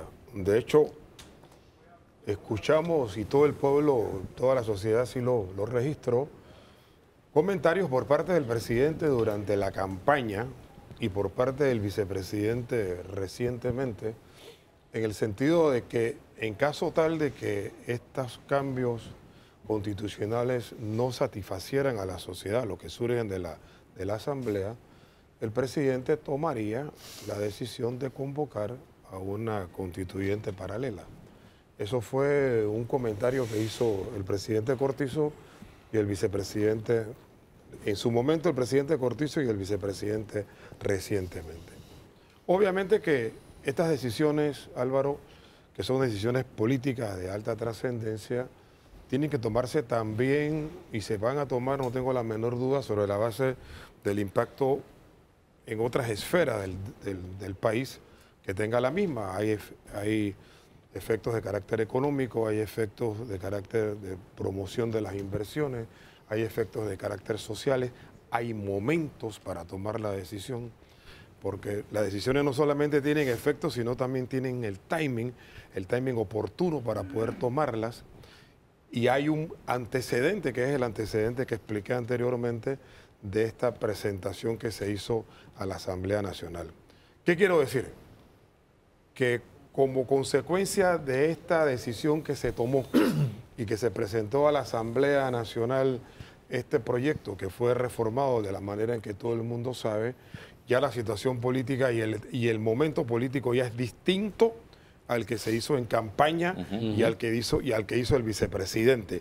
Y tú tienes que tomar en cuenta ese otro momento político que ha resultado como consecuencia de lo que acaba de pasar. Correcto. ¿Ok? Entonces, hay que hacer todo este tipo de valoraciones, tienes que medir a la opinión pública, tienes que saber la gente qué está pensando, porque al final de cuentas una decisión política tiene que estar en sintonía con lo que la gente piensa para que sea viable políticamente, y estas decisiones madurarán en el transcurso de los próximos meses y no tengo duda, no me atrevo a adelantar absolutamente nada porque dije, todas están sobre la mesa y todas se considerarán y la salida que presentará el Ejecutivo será la que tenga mayor sintonía con lo que piensa la gente. Ricardo Martinelli en su momento habló de reformas a la Constitución y como las cosas no salieron como él quería que salieran, se distanció del tema.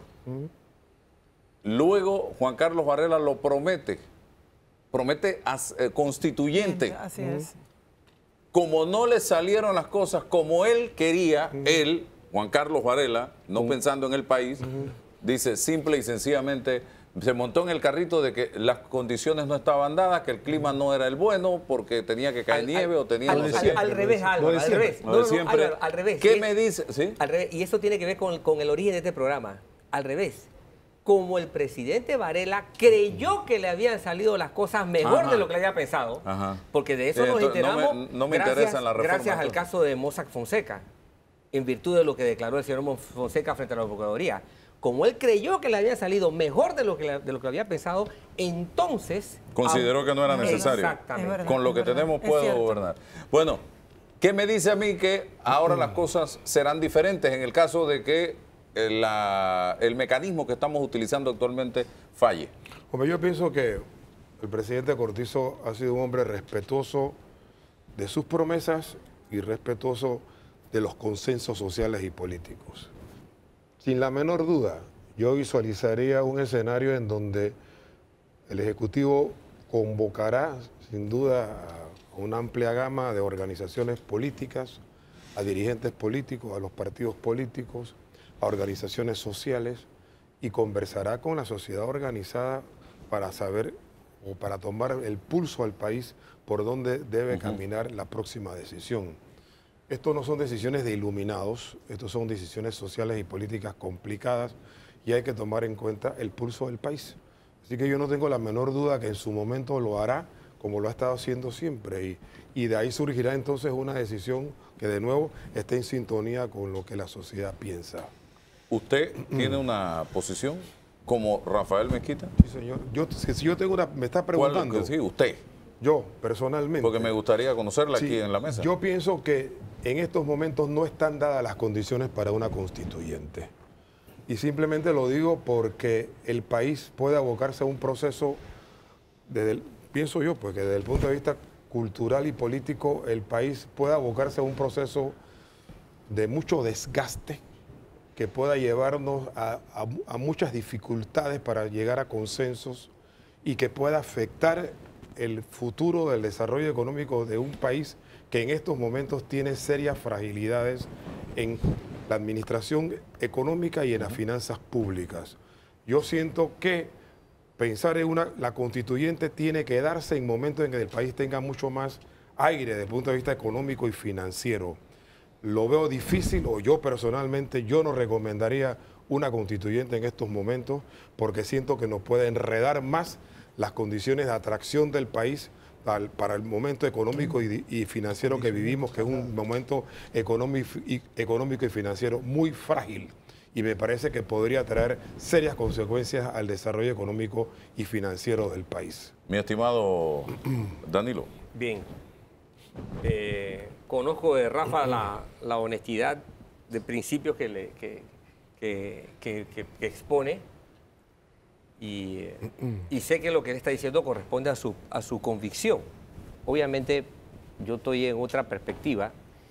Creo que por las mismas razones que Rafael ha expuesto, exactamente por las mismas, creo que lo que puede traer estabilidad es una constituyente. Así es. O sea, estamos viendo, es como si viéramos el mismo fenómeno desde perspectivas realmente opuestas. Y mandaríamos un mensaje al mundo de que en Panamá, entre los panameños podemos... Y lo recuerdo, ¿no? Ha habido países, digo, obviamente aquí estamos panameños, no estamos alemanes, pero precisamente por eso unos países son de primer mundo y otros somos de tercero.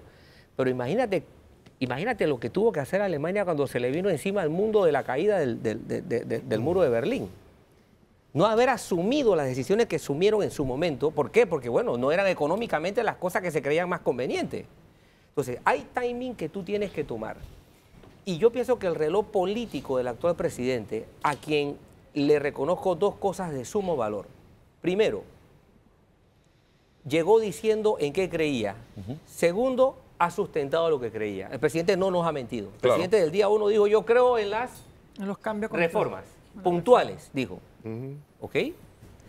Como, está intentando hacerlo. Exacto, está intentando hacerlo. Eso es lo que él ofreció y nadie estaría actuando en justicia si lo acusase de no hacer lo que prometió. Pero al mismo tiempo dijo, si esa no es la vía, me voy por la otra. Por la otra. Y yo creo que están dadas todas las señales, por fuera y por dentro. Por dentro porque hay una serie de factores internos de tipo de vista social, político y económico.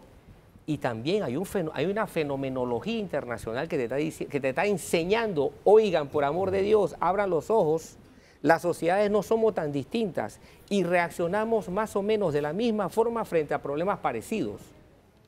Y yo creo que nosotros ganamos estabilidad haciendo lo que los norteamericanos llaman preemption, es decir, adelantando, haciendo una acción ofensiva antes de que el hecho te explote. Ok, vamos a adelantarnos a lo que por evidencia histórica tú sabes que vas a llegar. Y creo que los tiempos políticos que el presidente no se esperaba, aquí sí creo que hay algo que puede ser sorpresivo. El presidente, primero, no creo que se esperaba el resultado electoral que hubo. Esa es la primera explicación que hay que dar. Todas las señales estaban aquí apuntando a que ganaría de una manera comodísima. Y esto te condiciona el ejercicio del poder. Te lo condiciona. Esa es la primera sorpresa. La segunda sorpresa, y honestamente también revelada por todos los miembros del gabinete que han hablado sobre el tema, no se esperaba el daño económico que había en el país. Así es. O sea, cuando llega el nuevo gobierno y se instala, que sospechaba que había un problema económico, las de sospechas Sobre todo en las arcas del Estado. Exactamente. Sí, en las arcas del Estado, las deudas. El mismo Estado, el mismo aparato gubernamental que se establece, dice, oye, pero nosotros pensábamos que la cosa estaba mal, pero no es que está mal. Es que la cosa está terrible. Catástrofe. Exacto. Y nos vendieron otra cosa. Así es. Los que se fueron. Y la primera maniobra económica que el gobierno ahora en ejercicio, que está comenzando su ejercicio aún, hace, la primera maniobra importante es salir a pedir plata. ¿Para salir a pedir plata para qué? Ni un centavo para invertir, ¿ah? Para pagar Deudas. deudas. Esto, en principios financieros y económicos, es la jugada siempre de mayor riesgo que uno tiene que hacer. Tercera sorpresa. Endeudarse para pagar deudas. Exacto. En medio de esta condición interna, tercera sorpresa, cómo las sociedades han planteado resolver sus problemas hoy en día en el patio, en el vecindario. Y nosotros pertenecemos a ese vecindario. Y por el norte y por el sur y por el Caribe estamos rodeados de una impronta. He preparado un trabajo que explica diferencias y similitudes con cuadros que estamos viendo. Hemos pasado por fenómenos como el de Costa Rica, Guatemala, Puerto Rico, Argentina, Bolivia, Ecuador, Chile, ahora Colombia. Haití, o sea, nos lo están diciendo hay todas las señales de humo, por telégrafo que ya no existe, por todos los medios lo estamos viendo. Y creo que este gobierno se merece, por el momento, por el contenido de su propuesta y por el momento en que se encuentra, se merece un espacio de estabilidad política para que haya prosperidad. Y creo que lo que le puede dar estabilidad política, y en otro programa podemos hablar sobre las condiciones precisas, son precisamente un llamado a una constituyente. Pero, ¿qué quiero resaltar ahora que nos vincula este tema, tercer programa que hacemos, que tiene un tema diferente y llegamos al tema de la constituyente. Todos los caminos conducen. Exacto, lo que nos indica que las tuberías todas llegan a ese pozo. Así es. Salen de la misma fuente. Todas las aguas salen de la misma fuente. Y es que, ¿cuándo realmente tú te das cuenta que la justicia formal, la justicia, digamos una redundancia, la justicia jurídica, la justicia formal, colapsa? Puede ser que esté enferma por un largo rato, puede ser que esté enclenque por mucho tiempo y tú no acusas recibo como sociedad. Pero cuando tú vienes a darte cuenta como sociedad y reaccionas impetuosamente frente a un Estado fallido. Estado fallido tiene dos características. Uno, que no es capaz de proteger a sus pobladores. Dos, que es un Estado forajido. Es decir, que no es capaz de cumplir con las disposiciones globales que existen. México está en esa situación. Hay muchos que están o están llegando, o están cerca, y otros que ya están establecidos. Que se pasaron también. Y otros que se pasaron en estado fallido. Entonces, y es que tú te das cuenta que el sistema judicial está en situación colapsada cuando impera la injusticia social, que no es lo mismo que injusticia formal. Tú puedes tolerar cierto grado de disfunción de la justicia formal si hay mecanismos de justicia social, si hay cierta repartición. Entonces el sistema te soporta cierta carga de disfunción del aparato jurídico. Pero aquí las dos están fallando. Ese es el problema. Ese es el problema. Las señales de injusticia social, las señales de no repartición de la riqueza. Solo hay que ir al campo, las doctor. las señales de inequidad te indican que los grados de tolerancia nada más requieren, tú sabes, un poquito sí, aquí el fuego está aquí y el tanque de combustible está aquí. Entonces, hay variables que el gobierno no controla. Exacto. Entonces, Gracias a Dios. Gracias a Dios. Exacto. Pero no sabemos, esas variables no las controlamos. Esas variables no las controla el presidente, no las controla el gabinete, no las controlan los diputados. Esas variables pertenecen al ámbito social. Y ese soplo, esa llamarada de capullo que le llaman, que te puede incendiar todo un bosque, a estilo de California, por ejemplo, eso lo puede dar cualquiera. Todo depende de que se... Miren, señores, Mohamed Bouazizi nunca en su protesta cuando se prendió fuego en Túnez pensó que iba a prender medio mundo. Y literalmente... No se ha apagado. no se ha apagado. Literalmente prendió medio mundo. Bastó ese hecho individual para que de allí pasáramos a un hecho social, para que allí pasáramos a un hecho de carácter internacional. Entonces, como tú no controlas variables, ¿cuánto se sintió impactada una sociedad como la de Túnez? Por cosas que tú pones a verte en las estadísticas de Panamá y tú dices, pero hay 1000 panameños que cumplen esas condiciones. Han estudiado lo que sea, se han graduado, han tratado de ganarse la vida vendiendo en un puesto de un mercado, les desbarataron el puesto de mercado, lo sacaron de circulación. Y entonces tú dices, pero si esa biografía es la biografía de media gente que uno se tropieza todos los días. Entonces, tenemos tantas señales desde el punto de vista sociopolítico que yo creo que hay que apostar a la prudencia.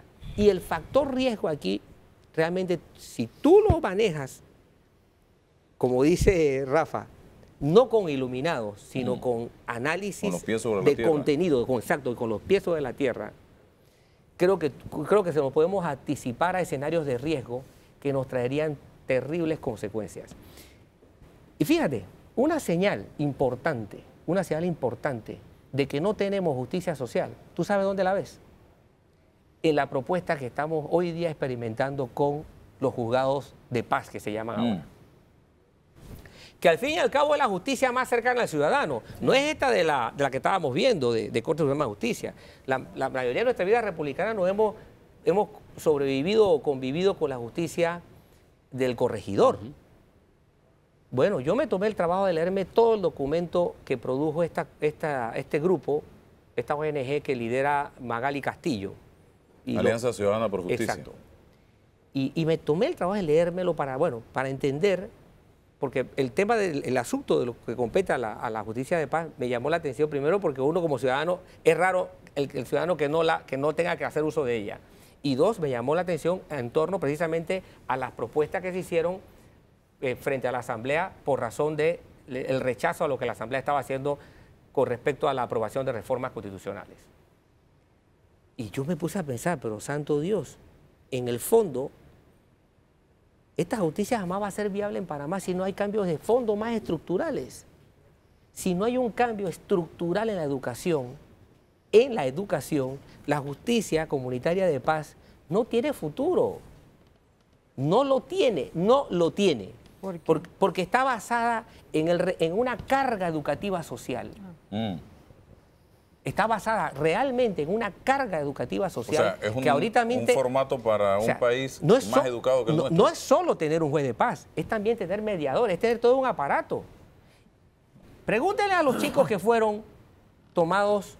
No, por eso yo dije al principio del programa que la justicia de paz no ha generado las expectativas. Exacto. No ha llenado. ¿Qué pasó? Las expectativas. ¿Qué pasó? Entonces, pero por eso mismo, pero más bien yo creo que era por falta entonces, tenemos un problema de recursos, tenemos un problema de educación. Y cuando tú te pones a ver lo que tenemos que trabajar en educación, tendrá futuro en la medida de que lo tomemos en serio. Y cuando Márquez, para terminar ahorita esta parte, decía, los panameños somos muy dados a que o el 100% en nada, aprendamos de nuestra propia historia si no queremos aprender del presente del vecindario. Aprendamos qué hicimos con la reforma educativa. Nos metimos un tiro en la cabeza. La rechazamos y la archivamos. Y ya matamos todo porque no queríamos ceder. Y todavía hay quienes se sienten orgullosos de eso. Y no hemos podido. Entonces, miremos nuestra propia historia y aprendamos de ella. Se acabó el tiempo, señores. Gracias. Hasta el próximo domingo.